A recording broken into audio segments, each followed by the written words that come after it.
We're making moves at ExecOS.com. How's it going? I'm Aaron Davis. I'm the founder and CEO. 3 big updates. We're out of beta. We've got a redesign and checklists. So real quick.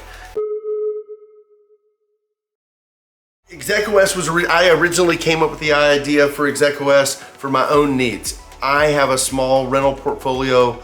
I've got a couple small businesses that I own and operate, and the administration of some of those businesses, some of the documentation store and the people that were connected to those organizations and those properties, keeping all that in line, all of the administrative overhead was getting in the way of me going out and do what I do best, trying to put together deals or found another company or explore a new deal or opportunity.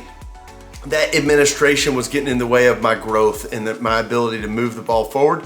And so, you know, G Drive and Dropbox and spreadsheets and email, it was all duct taped together, and I just found myself pulling my hair out trying to keep it all together. And so we built, with some dear colleagues and friends of mine, we built ExecOS, and that's like executive operating system, ExecOS.com.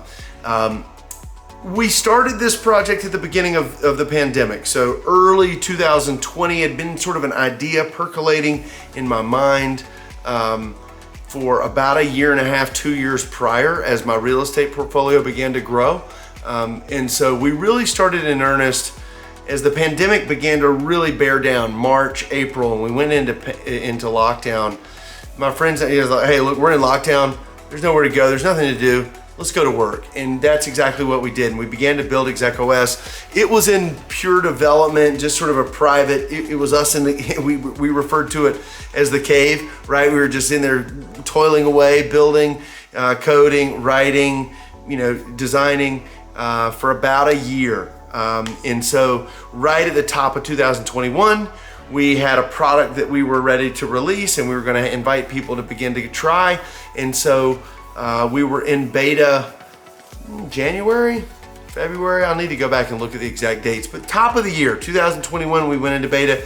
It's now August 2021, and we've just gone out of beta. So we're in a live production app that new clients and old clients can go into that app, use that full breadth of software. Of course, there's going to continue to be bugs. Of course, we're going to continue to develop and iterate on this thing as we're moving forward. But all that to say, we feel comfortable enough with the security and the stability that it is a stable build and that it is ready for prime time, that you'll be able to log in and enjoy that software. So that's the biggest update that we're really proud. And it's just a monster lift. The amount of work that's gone into this thing over the past couple years is just something I can't, all the credit to the rest of the team. It's just been a Herculean lift, and I'm just delighted and super proud to be able to call them my colleagues.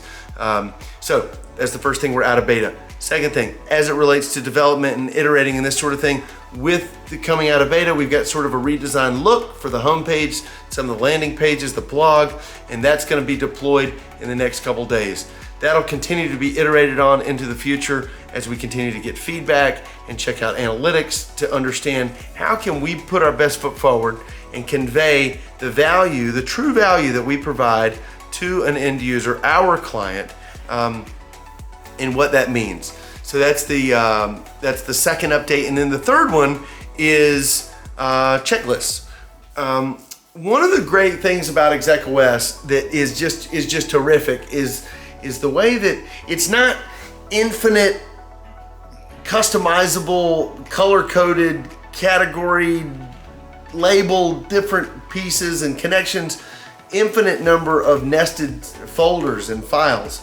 That with the experience of myself and the other advisors and people that are working on ExecOS, including the feedback that we've gotten from our clients, that there's a baseline, there's a minimum viable data, as it were, that you need to have on hand in order to own a vehicle, for instance, right?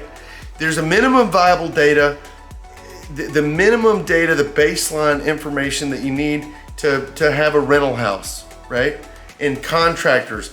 It doesn't need to be infinitely customizable and expandable. There's sort of a baseline of things that we know are needed in order to operate a rental house. And that might include the deed, a lease for the tenant, any inspections, a maintenance schedule, contractors that are involved, power company, utilities, a mortgage. These are some of the baselines that come off the top of the head, but it doesn't need to be infinitely. I mean, granted, it's a large amount of information and data and individuals and entities that you might engage with to run a rental house, but it's not, you don't need millions of nested folders for that. There's a finite amount, right? And so we've identified that finite amount with the ability to customize, to on demand add additional fields and contacts, but we feel like we've hit it pretty good as it relates to that sort of minimum viable data to run one's operation. So, all that to say, we've got this sort of this block where you might be able to go in and store the information that you need. In addition to that, we thought that project management, any entity, a piece of real estate, a business, a nonprofit, even a car, as it relates to assets. Each one of there might be projects that are coming down the pipe, right? And so for a piece of real estate, that might be the hardscape and the landscaping of the property. Or you might need to put a new roof, and that's going to become, or maybe there's going to be an expansion. We're going to add a mother-in-law suite or a guest house, or we're going to build a new duplex in the back, or whatever the case may be. We've long thought that project management ought to be, seems like a natural sort of next step, or something that we've got not in the not so distant future, the ability to manage a project from within the app so that it's not just a data store. We've long thought that seemed like a good idea. And so project management, obviously there's so many, that's such a big space, that what does that look like and how would it work, and how do we build something such that it can be useful today, but we can add on to it in the future. And we're thinking about all these things. And then as we're doing that, I actually opened escrow a couple days ago on a new property. And I went to the escrow office and they said, "Have you got the purchase agreement?" And I said, "Sure. Here's a PDF." I said, "Have you got a copy of the earnest money, the check?" "Well, here's the check. I want a copy of the earnest money for my records, when I deposited it and the amount and this sort of thing." And so they gave me a copy of that, and I got it here. I got it here in a folder on my desk, but it needs to live in ExecOS. And so I took a PDF of that. I sent it to the app. You just send it to support@execos.com, and on the back end, they're going to identify where it needs to go and this sort of thing. But I thought, if we had a checklist of all of the different things that needed to be collected and stored to buy a piece of real estate, that would probably be really, really helpful, right? And so for what it's worth, I'm a principal. I'm buying it from the seller. I'm not using an agent. I was a real estate broker myself. I had my license for 10 years. And so I feel comfortable in that, but I have a relationship with the seller. They feel comfortable with me. I've got an attorney, they have an attorney, and we are utilizing an escrow company to kind of help facilitate the deal. But I'm gonna pay a few $1,000s to my attorney, so are they, and we're gonna have some fees with the escrow company, but we're not gonna have any broker fees, which is, what a blessing. So 5% of this deal could amount to a really large sum, and it's unnecessary for us. But we would benefit from some of the not necessarily the guidance, but if there was a checklist of here's all the things that you need to do in order to be thorough in a deal. What does that look like? Well, obviously, in order to open escrow, you need a signed fully executed purchase agreement and any amendments. You need the earnest money, and I'm gonna get a copy of that, and so is the seller. But what else? There's all kinds of disclosures, whether it's property condition, or if you hold a real estate license, or if you're an attorney, you need to disclose this sort of thing. If there's any defects with the property, if there's any encumbrances or easements or anything that might affect the title of the property lines, anything like that, you might want to disclose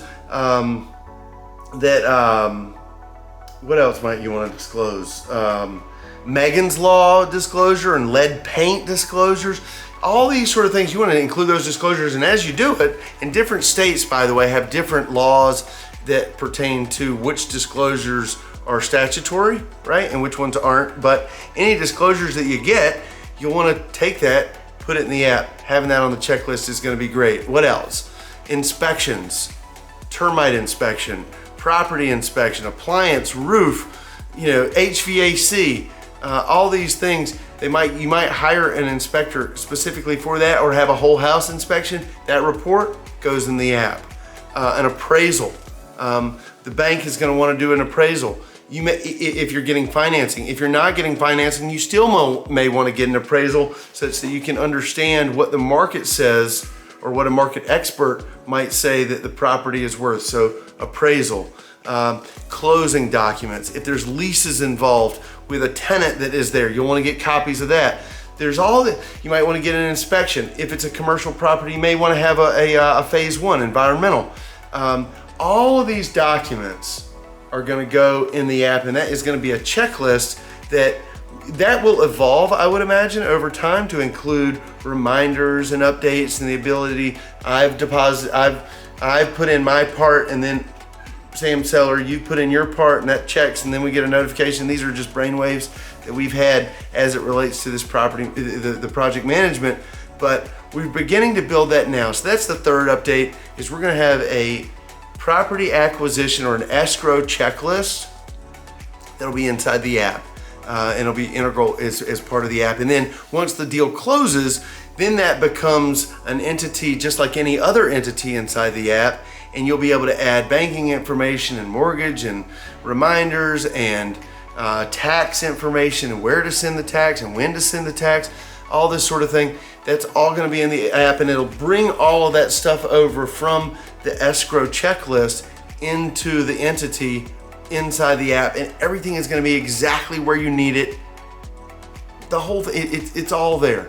And so we're really excited about that. So to recap, 3 big updates. We just left beta, and now we're in a live build that's stable and reliable and secure is the main thing. That it is secure as it possibly can be. The second thing is the homepage and some of the landing page redesign that'll be deployed in the coming days. And the third thing that's coming down the pipe is project management that's going to first exist as a checklist. Thank you so much for checking us out and following along. It really is truly a delight and an honor to be able to kind of have you on this journey with us as we build ExecOS.com.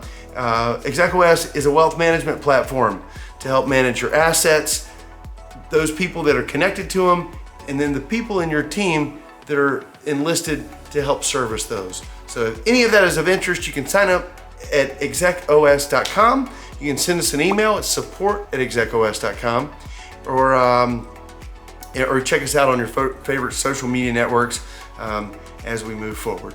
Thank you so much for checking us out. Hope you're having a great and productive day, and we'll see you down the road.